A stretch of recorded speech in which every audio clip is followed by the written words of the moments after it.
Hey guys, so the month of September has come and gone by, and by some counts, it feels like it was a phenomenal month for us, and by other counts, it feels like, hey, we should have done more, we should have delivered more. So in this video, I'm going to celebrate our student success. I'm going to talk about what is it that we're doing, briefly discuss that is, and then I'm going to talk about some of the learnings that our students have delivered, learnings that you guys could benefit from. So without much further ado, let's kind of discuss September. Let's go in our slideshow mode. So September, from a reviews and success standpoint, was a phenomenal month for us. Our students delivered about 31 reviews.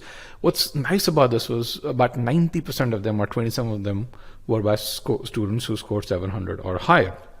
The highest quant score was a Q51. The highest verbal score was a V47. Again, both phenomenal numbers. There were many 760, 770 scores, many V44, V42s, and a ton of V40 or higher scores, as there were many Q50 and 51s or so.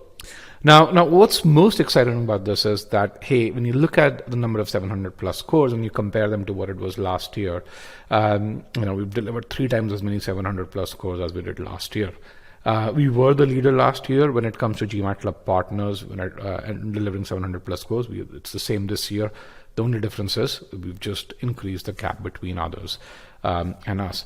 Now, for us, this success has been an outcome of some very, very deliberate investment in a few areas, starting from launching Quant 2.0, which has delivered a phenomenal number of Q49 plus scores. In fact, if you look at the stats, and which I'll share in another video, we've delivered about 3 to 4 times as many Q49 plus scores as have any other GMAT Club partner.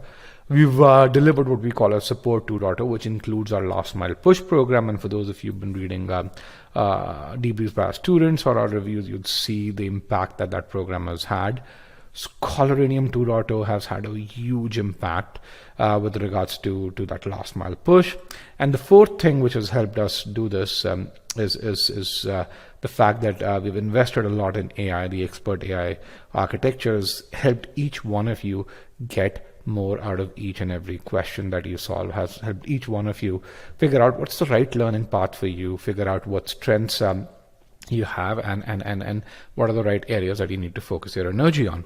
And over the next couple of months, we'll be doubling down on Expert AI. I'll be releasing some exciting features around personalized courses for Expert AI, and I'll be detailing those features in a separate video. Now, let's talk about the learnings from this month, because there's some very, very valuable learnings based on student success. Essentially, you get to a score of 700 sooner if you minimize or reduce mistakes and adopt these best practices. And our students have been good enough to share their mistakes with us, mistakes that you shouldn't make. So what's the first best practice or the first learning? Build an error log. And there are just multiple case studies or multiple students who actually did not build an error log and had to retake the GMAT. I'm going to talk about 3 case studies over here. Shubham, let's kind of look at this. Yeah, so Shubham actually failed to improve in his earlier attempts. He actually took the GMAT twice. As you can really see, his GMAT score reduced, and then he was able to improve to that 750 score once he started creating a behavioral error log. Now remember, we started delivering this behavioral error log sometime in June or so. Similarly, Pooja broke through a 690 plateau and was able to improve to 750 in 3 weeks by focusing her energy on building error logs and then diagnosing what was causing her to make mistakes and then not making those mistakes. Similarly, Jigya, who improved her CR ability from a 40th percentile to a 90th percentile simply by focusing on building the CR error log. Now, if you're an eGMAT student, if you've taken quizzes in Scholaranium, the error log templates and examples are there at the bottom right hand corner with every quiz result screen. So definitely leverage that capability. Now, the second learning that our students shared with us, and many cases around it, was the ability to listen to data. So throw emotions away and listen to data. I'm going to take one case study, Prashant, who scored a 770. Now, Prashant had been studying for the GMAT for upwards of 2 years. He used multiple resources, and he wasn't able to break that 660 plateau. Then earlier in 2021, he actually approached us, and we diagnosed that he had course, he knew that he had a weakness in verbal. We diagnosed he was at a V28 on verbal. We then created a personalized study plan where areas where that he felt were his strengths, according to data, they were not his strengths, or he wasn't as strong as what he thought he would be.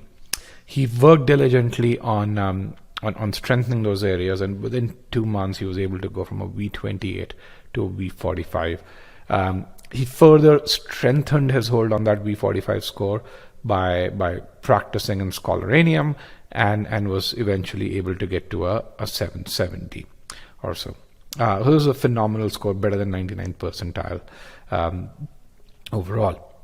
So this is the second learning with regards to this. Listen to data, throw away emotions. Why? Because data is devoid of emotions. Data is built on facts.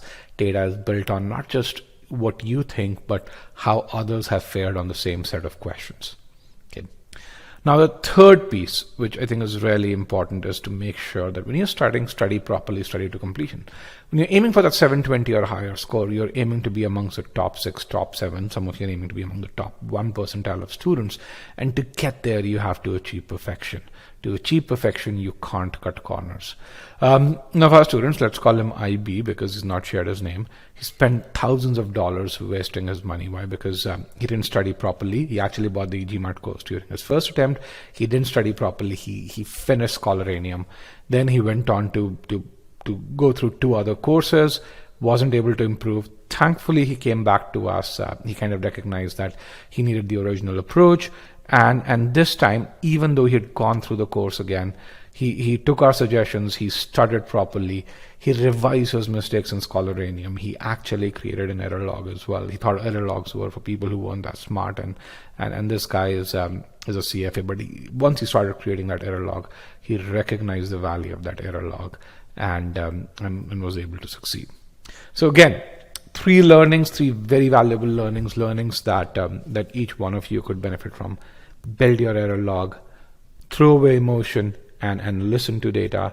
And the third piece, whatever you do it diligently. Even when you're not an eGMAT student, you may be using someone else's course.